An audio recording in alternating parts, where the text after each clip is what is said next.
वज़ीर आज़म नरेंद्र मोदी ने आज वीडियो कॉन्फ्रेंस के जरिए रियासतों के वज़राए आला से की लॉकडाउन के मुख्तलिफ पहलुओं पर बात।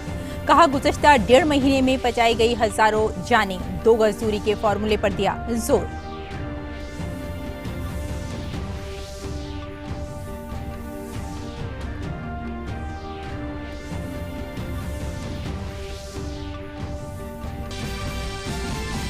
वज़ीर आज़म ने रियासतों से कहा, रेड जोन को ऑरेंज जोन और फिर ग्रीन जोन में बदलने की करें हर मुमकिन कोशिश। कहा, मास्क और फेस कवर अब होंगे हमारी जिंदगी का हिस्सा। वज़राए आला ने दिए माशी चैलेंजों से निमटने और सेहत सहूलतों को बेहतर बनाने पर मशवरे। हुकूमत ने कहा है कि लॉकडाउन 2 में इक़्तिसादी सरगर्मियां तेज हो रही हैं। मनरेगा के तहत 2 करोड़ से ज्यादा अफराद को रोजगार मिल रहा है। अप्रैल 28 तक फसलों की 80% कटाई हो चुकी मुकम्मल। 80% मंडियों में अब हो रहा है काम।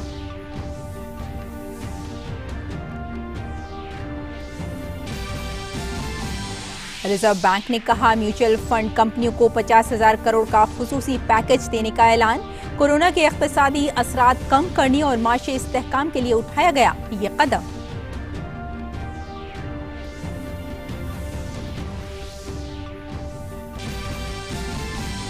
लॉकडाउन के दौरान लाइफलाइन उड़ान खिदमात से 684 टन से ज्यादा जरूरी अशिया और तिब्बी साजो सामान पहुंचाया गया। भारतीय फिजाइया और प्राइवेट परवाजों की कंपनियों ने की 383 परवाजें शुरू।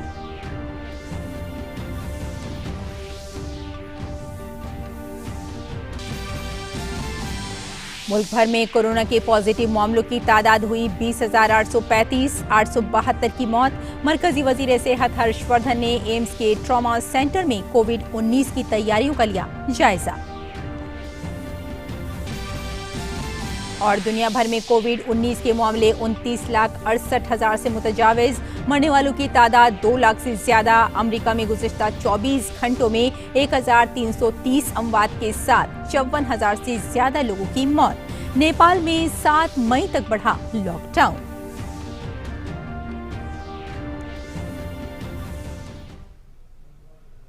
आदाब नाजरीन, शाम 5 बजे की खबरों में मैं हूं आपके साथ रेशमा फारूकी। आइए तफसील से अब खबरों पर नजर डाल लेते हैं। वज़ीर आज़म नरेंद्र मोदी ने आज वीडियो कॉन्फ्रेंसिंग के जरिए रियासतों के वज़राए आला से बातचीत की। मुल्क में कोविड-19 के फैलाव के बाद वज़राए आला के साथ वज़ीर आज़म नरेंद्र मोदी की ये चौथी वीडियो कॉन्फ्रेंस मीटिंग थी। इसमें वबा से निमटने के तरीके के अलावा लॉकडाउन के मौसर अमल पर भी बात हुई।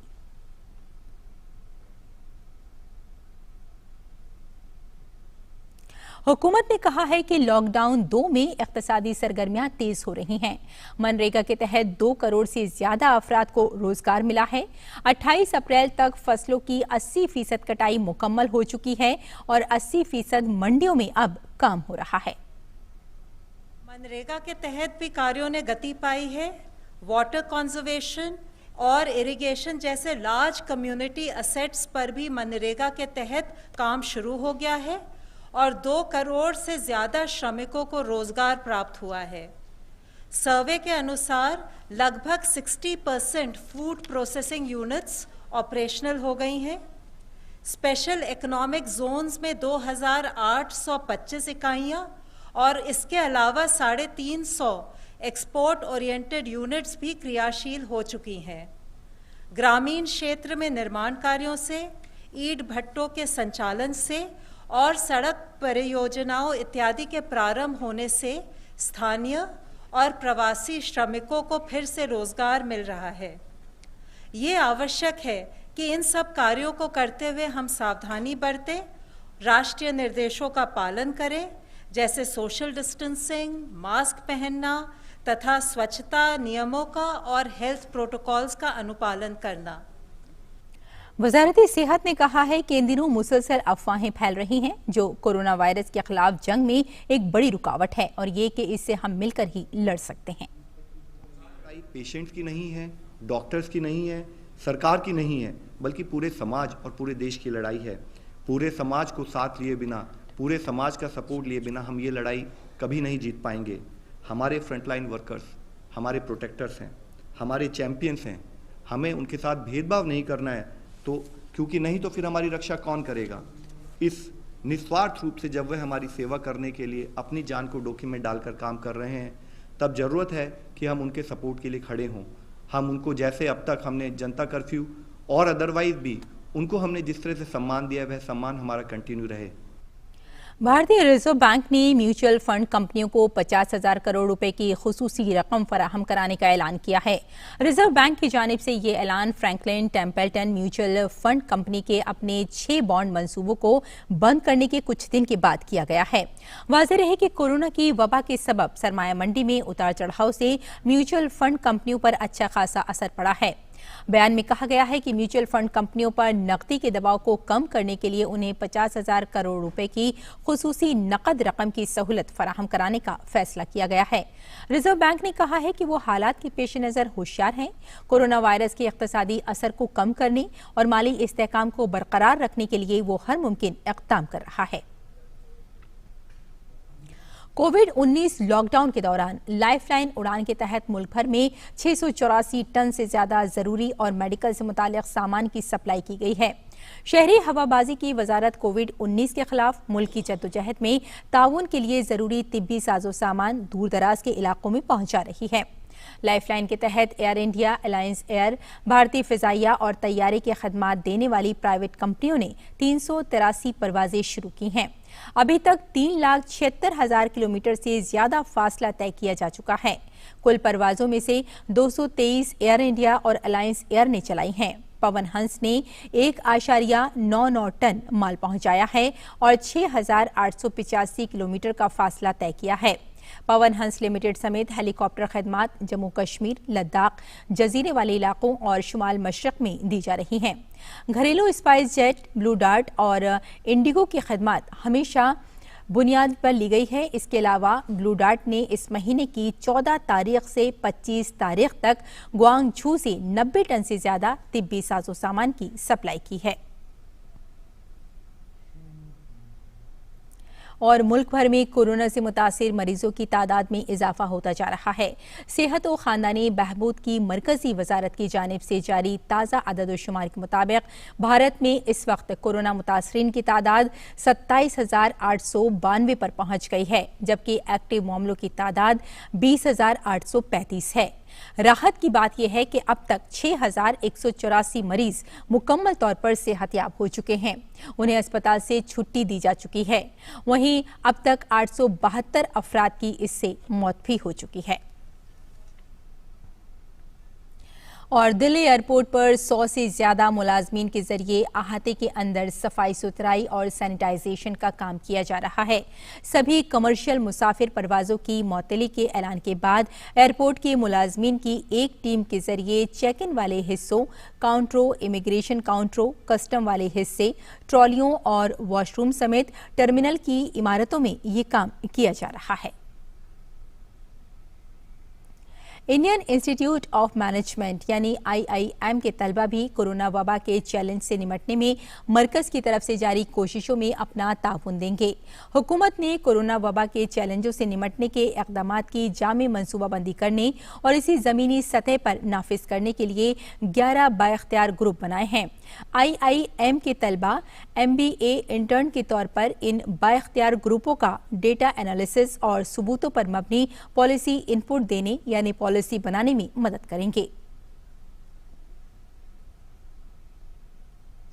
जम्मू कश्मीर के कठुआ जिले में काफ़ी तादाद में मुहाजिर मजदूर और गरीब तबके के लोग फंसे हुए हैं, जिनकी मुश्किलात को हल करना इंतजामिया के लिए एक बड़ा चैलेंज बना हुआ है। ऐसे में वहां के कुछ लोगों ने इन मजदूरों की मदद करने की गरज से कठुआ के SSP से राब्ता किया है। इस ग्रुप ने जम्मू कश्मीर पुलिस के साथ मिलकर यूनाइटेड कठुआ जम्मू कश्मीर पुलिस के नाम से एक तंजीम बनाकर लोगों की मदद करनी शुरू कर दी है। जरूरतमंदों को दिन में 2 मरतबा खाना मुहैया कराने के लिए जिला के मुख्तलिफ मकामात पर कम्युनिटी रसोई शुरू की गई है। इन दिनों 16 से ज्यादा रसोई घर बनाए गए हैं, जिनमें से तकरीबन 16,635 जरूरतमंदों को खाना दिया जाता है।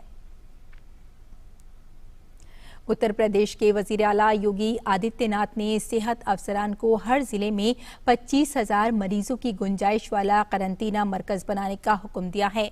Additional chief secretary Avinesh Awasthi ने कहा कि ये करंतना मराकज रियासत में कोविड-19 से निपटने में अहम किरदार अदा कर सकते हैं। हर जनपद में 15 से 25,000 लोगों के लिए क्वारंटाइन सेंटर, यानी लगभग 10 से 15 लाख से अधिक लोगों को क्वारंटाइन सेंटर में रखने की क्षमता बनाने का निर्देश उन्होंने दिया है। ये बहुत ही महत्वपूर्ण निर्देश है। गुजरात के नौसारी में जिला पंचायत ने कोरोना मुतासिरों के इलाज में मसरूफ डॉक्टरों और नर्सों की हिफाजत के लिए 20,000 से ज्यादा मास्क और 30,000 पीपीई सूट बनाने का ऑर्डर किया है। इन मास्क और पीपीई सूट को बगैर बुने सामान से बनाया गया है। अभी तक एक दिन में 17 से 18 अफराद की मदद से 200 सूट बनाए जा रहे हैं। ये लोग दिन रात काम में मसरूफ नजर आ रहे हैं। बुने हुए मास्क और सूट को शहर के मुख्तलिफ अस्पतालों तक पहुंचाया जाएगा। और कोरोना बहरान के दौरान भारतीय डाक महकमे के अहलकार कोरोना वॉरियर्स के तौर पर अपना अहम किरदार अदा कर रहे हैं। देखते हैं ये ग्राउंड रिपोर्ट। कोविड-19 यानी कोरोना संकट के दौरान किस तरह से हमारे भारतीय डाक विभाग काम कर रहे हैं, उसके जो कर्मचारी हैं वो लगातार सेवा में जुटे हैं। आप यहाँ पर देख सकते हैं दिल्ली के इस गोल्ड डाकखाना डाक भवन में जो तमाम जो जरूरी सामान है उसको स्पीड पोस्ट किया जा रहा है। दवाइयाँ हैं और तमाम जो मेडिकल उपकरण है वो स्पीड पोस्ट के जरिए भेजे जा रहे हैं। और इस तरह से कह सकते हैं कि जो कोरोना योद्धा हैं भारतीय डाक विभाग के, वो जुटे हुए हैं अपने काम में और जो अपनी जिम्मेदारी है उसको निभा रहे हैं। आज डाकिया सिर्फ डाक नहीं ले जाता बल्कि तमाम जरूरी सामान, मेडिकल उपकरण, जरूरी दवाइयाँ, जीवन रक्षक जो दवाइयाँ हैं वो दूर दराज के इलाकों में उपलब्ध करा रहा और साथ ही साथ बैंकिंग सुविधा भी सीधे दरवाजे पर मिल रही है। तो हमें कह सकते हैं कि जो कोरोना योद्धा है भारतीय डाक विभाग के, वो जुटे हुए हैं अपनी जिम्मेदारी निभाने में, देश सेवा में, और इस तरह कोरोना संकट के दौरान अपनी भूमिका निभा रहे हैं। कोरोना से लड़ने में अहम भूमिका निभा रहे हैं और लोग भी इस बात को लेकर काफ़ी प्रसन्न हैं और काफ़ी एक तरह से साधुवाद दे रहे हैं भारतीय डाक विभाग के कर्मचारियों को। अपने पिताजी को भेजनी है, वो हार्ट के मरीज हैं, ये दिल्ली से दवाई चलती है उनकी, तो अभी इससे भेज रहे हैं। बेंगलुरु अपना जो है ये मेडिकल का इक्विपमेंट है जो मैं बेंगलोर भेज रहा हूँ। ये सर मेडिकल की शॉप पर जाएगा यहाँ से डायरेक्ट। ये अपनी बेटी के पास में वहाँ भेज रही हूँ गुजरात। ये दवाइयाँ हैं। मैं अपने बड़ौदा ऑफिस कोई जरूरी डाक थी वो भेज रहा हूँ। मैं अभिनंदन करूंगा, हमारे डाक विभाग के लोगों ने बहुत ही बढ़िया काम किया है। एक तो दवा पहुंचाना, क्योंकि आपके जो ट्रैफिक सर्विस है, चाहे वो रेलवे हो या कुरियर सर्विस है, हवाई जहाज से वो चलती है, तो वो इक्विपमेंट्स पहुंचा रहे हैं, दवाएं पहुंचा रहे हैं। कई विभागों ने मुझसे कहा, प्रदेशों ने कहा, तो उन्होंने उसमें मदद किया है।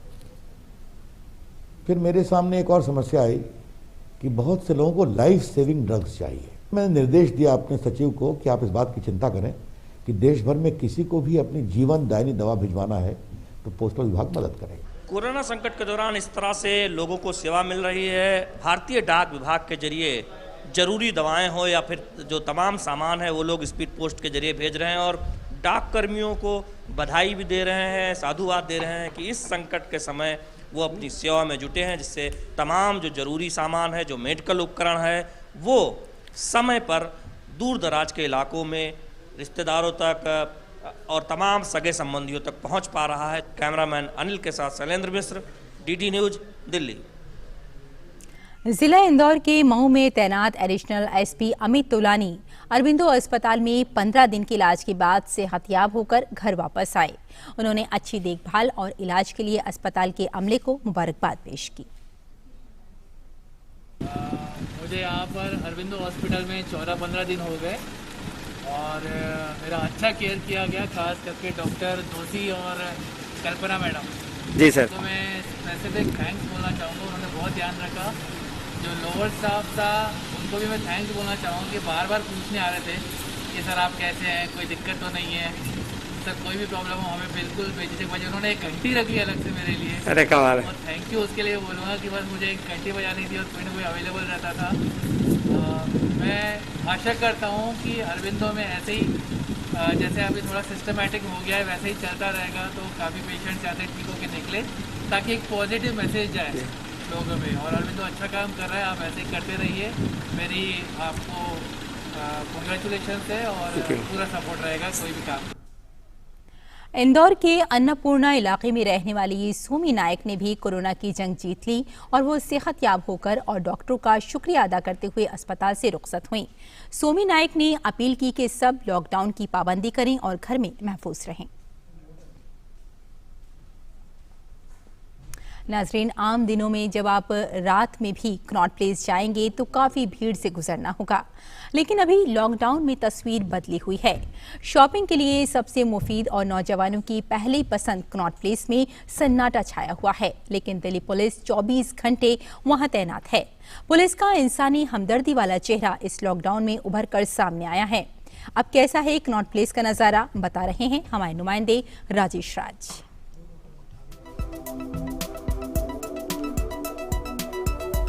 Rajiv Chowk metro station gate number 6,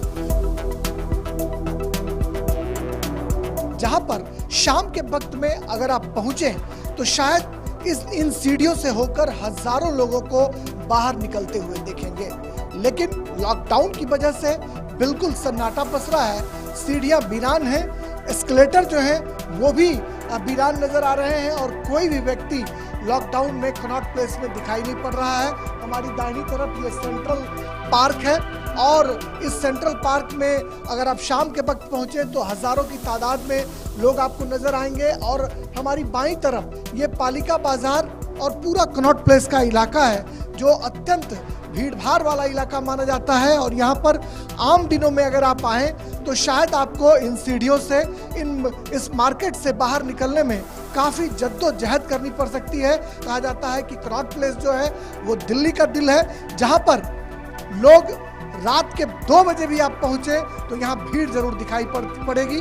लेकिन अभी सेंट्रल पार्क के ठीक जो इनर सर्किल वाला इलाका है, आप यहाँ देखिए सन्नाटा है।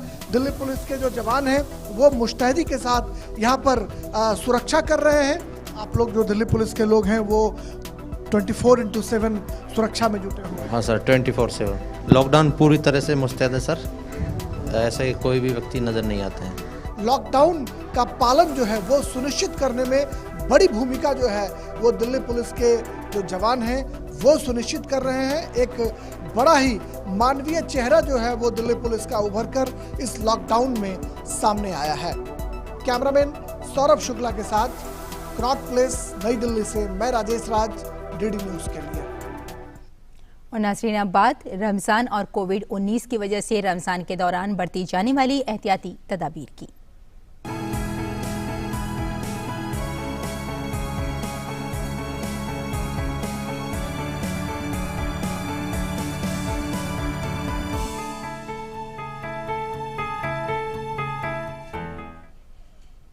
रमज़ानुल मुबारक की आज 3री तारीख है। एक महीने तक जारी रहने वाले मुक़द्दस रमज़ान में इबादत का लुत्फ़ और सवाब दोनों बढ़ जाता है, लेकिन कोरोना वायरस की वजह से इन दिनों मस्जिदों में नमाज और रोज़ा अफ्तार का सिलसिला बंद है। उलमा ने भी आवाम से अपील की है कि सोशल डिस्टेंसिंग का ख्याल रखते हुए लोग एक दूसरे से ना मिलें, लॉकडाउन की पाबंदी करें, घरों पर रहकर ही इबादत करें। रमज़ान का मुक़द्दस महीना हम पर साया फगन है। आज इस मुबारक महीने का 3रा रोज़ा है। हम सब जानते हैं कि रमज़ान की सबसे बड़ी अहमियत ये है कि अल्लाह ताला इस महीने में जहन्नम के तमाम दरवाजे बंद और जन्नत के तमाम दरवाजे खोल देता है। शैतान को पाबंद सलासिल कर दिया जाता है ताकि वो अल्लाह के बंदों को गुमराह न कर सके। कोरोना वायरस की इस वबा के दौर में हमें इसका खास ख्याल रखना चाहिए कि हम जज्बात में आकर मसाजिद में भीड़ न लगाएं और गुमराही का शिकार न हों। ये रमज़ानुल मुबारक का महीना जो आया हुआ है, यकीनन ये बड़ा ही बाबरकत महीना है और इस महीने के अंदर अल्लाह तबारक व तआला जन्नत के दरवाज़ों को खोल देता है, जहन्नम के दरवाज़ों को बंद कर देता है और शयातीन को इस महीने के अंदर कैद कर देता है। इस महीने के अंदर अपने घरों ही में रहकर इबादत करनी चाहिए, क्योंकि ये बीमारी ऐसी है जो इज्तिमा से फैलती है लोगों के दरमियान। इसलिए हमें इस महीने के अंदर भी इज्तिमा करने से परहेज़ करना चाहिए और घर में रहकर ही अल्लाह तबारक व तआला की इबादत करनी चाहिए और ख़ुसूसी तौर पर अल्लाह तबारक व तआला से दुआ करनी चाहिए कि अल्लाह तबारक व तआला इस मुसीबत और बला को टाल दे। इस वबा से हत्तल इम्कान बचें, अपनी तमाम इबादत घर में रहकर ही अंजाम दें। पूरे मुल्क से हमारे उलमा यही पैगाम दे रहे हैं और इस वबा के ख़त्म होने की खुसूसी दुआ करने के लिए भी कह रहे हैं कि रमज़ान नहायत खैर बरकत वाला महीना है जिसमें कुरान का नुज़ूल हुआ। हमें इस महीने में गरीबों का भी ज़्यादा से ज़्यादा ख्याल रखना चाहिए। इस मौके पर मस्जिदें बंद ज़रूर हैं, लेकिन हमें पूरी यकसुई के साथ अपने घर पर ही तरावीह का एहतमाम करना चाहिए और अल्लाह से दुआ करनी चाहिए कि अल्लाह इस वबा से इंसानियत को बचाए। रमज़ान का महीना ये निहायत ही रहमतों और बरकतों वाला महीना है। ये वो महीना है जिस महीने का इंतखाब अल्लाह सुब्हानहू व तआला ने नुज़ूल कुरान के लिए किया। ये वो महीना है जिस महीने का इंतखाब अल्लाह सुब्हानहू व तआला ने एक महीने के रोज़ों के लिए किया। ये वो महीना है जो शहरुल क़ियाम है, जिसमें सलात तरावीह के अदा करने की ख़ास तौर से ताकीद की गई है और फरमाया नबी सल्लल्लाहु अलैहि वसल्लम ने, जो इस महीने का क़ियाम करे, सलात तरावीह का एहतमाम करे ईमान के साथ और सवाब की नीयत से, अल्लाह सुब्हानहू व तआला उसके पिछले तमाम गुनाहों को माफ़ फरमा देता है। इस महीने में अल्लाह सुब्हानहू व तआला की इबादत का ज़्यादा से ज़्यादा एहतमाम करें, रोज़ों का एहतमाम करें, तिलावत कुरान का एहतमाम करें, सलात तरावीह का एहतमाम करें। इसी तरह फ़क़रा और मसाकीन का ख़ास तौर से ख्याल रखें। मस्जिदें बंद हैं, मस्जिदों में हम नहीं जा सकते, लिहाजा अपने घरों ही में इन सारी इबादत का एहतमाम करें। उलमा का ख्याल है कि तरबियत के नज़रिए से ये लॉकडाउन हमारे लिए फ़ायदेमंद है। उलमा ने कहा है कि अगर हम घर वालों की तरबियत के मकसद से लॉकडाउन के इस दौर में तरावीह का एहतमाम घर पर रहकर ही करते हैं तो ये अफजल है। लॉकडाउन के दौर में हमें कहीं भी आने जाने से मुकम्मल तौर पर गुरेज करना चाहिए। घरों में रहते हुए तरावीह का एहतमाम करना ये हमारे लिए तरबियत करने का एक खास मौका है और बहुत सुनहरा मौका है। हमको इसका भरपूर फायदा हासिल करना चाहिए। बड़े उलमा का फतवा है कि अगर अहले खाना की तरबियत करना मकसद है तो ऐसी सूरत में घरों में तरावीह पढ़ना ज्यादा अफजल है और ज्यादा बेहतर है। इस वजह से हम सेहत व तंदुरुस्ती और अपनी जान का तहफ़्फ़ुज़ और अपनी सेहत का तहफ़्फ़ुज़ सामने रखते हुए हमारी जिम्मेदारी है कि हम भीड़ भाड़ न करें, सिर्फ अपने अहले खाना के साथ तरावीह अदा करें, न किसी के घर जाएं, न किसी को बुलाएं और इस तरीके से तरावीह का एहतमाम करें। मुख्तसर ये कि चार जानिब से ये बात सामने आ रही है कि हमें रमज़ान की तमाम इबादत से ज़्यादा फ़ायदा उठाना चाहिए, लेकिन लॉकडाउन के पेश नज़र घर पर रहकर ही तमाम इबादत करनी चाहिए। Bureau report, DD news Urdu खबरें। यह नाज़रीन, मुल्क के उलमा और दानिश्वरों ने लोगों से अपील की है कि वो रमज़ान के दौरान लॉकडाउन का ख्याल रखें। इबादत के दौरान सोशल डिस्टेंसिंग पर भी अमल करने को कहा गया है। आइए सुनते हैं उलमा का पैगाम।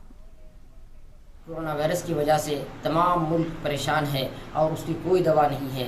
एहतियाती तदबीर ये है, हुकूमत के गाइडलाइंस जो जारी किए गए हैं कि वो अपन घर में से रहे और इस लॉकडाउन का सख्ती से पालन करे, क्योंकि इस वक्त रमज़ान करीम है। इसमें हमको चाहिए कि इफ्तार, नमाज तरावी, समात कुरान और सहरी का इंतज़ाम, तमाम 5 नमाज़ों का इंतज़ाम और अहतमाम अपने घर पर ही करे, क्योंकि वक्त का तकाजा, शरीयत का तकाजा और क़ानून का तकाजा है कि वो अपनी जान की हिफाजत करे। तो नाज़रीन, ये थी कोरोना की वजह से रमज़ान में एहतियात से मुतालिक खबरें।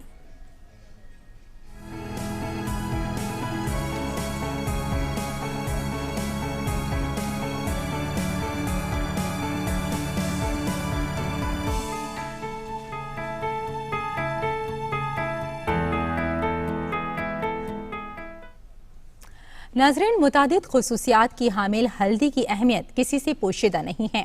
कोरोना वायरस के इस दौर में आयुष वजारत के मशवरे पर आइए देखते हैं कि किस तरह से हल्दी और दूध को मिलाकर मरज से लड़ने की क़ुव्वत को मजीद मौसर बनाया जा सकता है।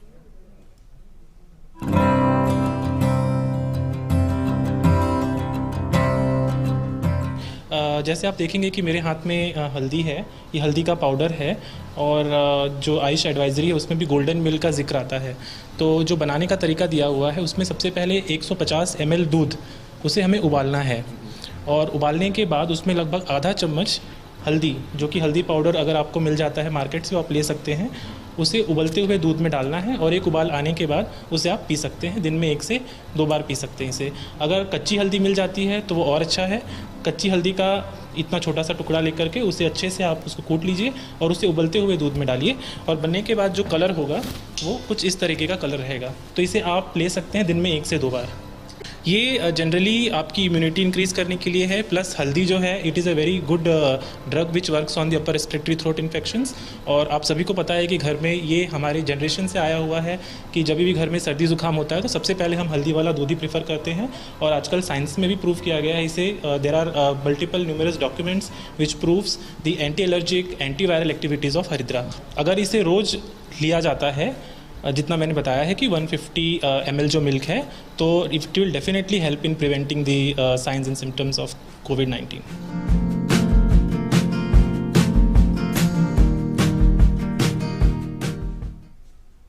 तो नाज़रीन, हमें कोविड-19 की जंग को जीतना है। इसके लिए हमें रुकना नहीं है, हमें थमना नहीं है, हमें इस जंग को जीत कर ही दिखाना है। और इसके लिए हमें सोशल डिस्टेंसिंग का पूरा ख्याल रखना है, अपने घर पर ही रहना है। रमज़ान के दौरान जितनी भी इबादत हैं उन्हें घर पर ही रहकर करनी है। इसके साथ ही हमें इजाज़त दीजिए, लेकिन कल सुबह 9 बजे उर्दू खबरों के साथ हम फिर हाजिर होंगे। तब तक के लिए इजाज़त, आदाब।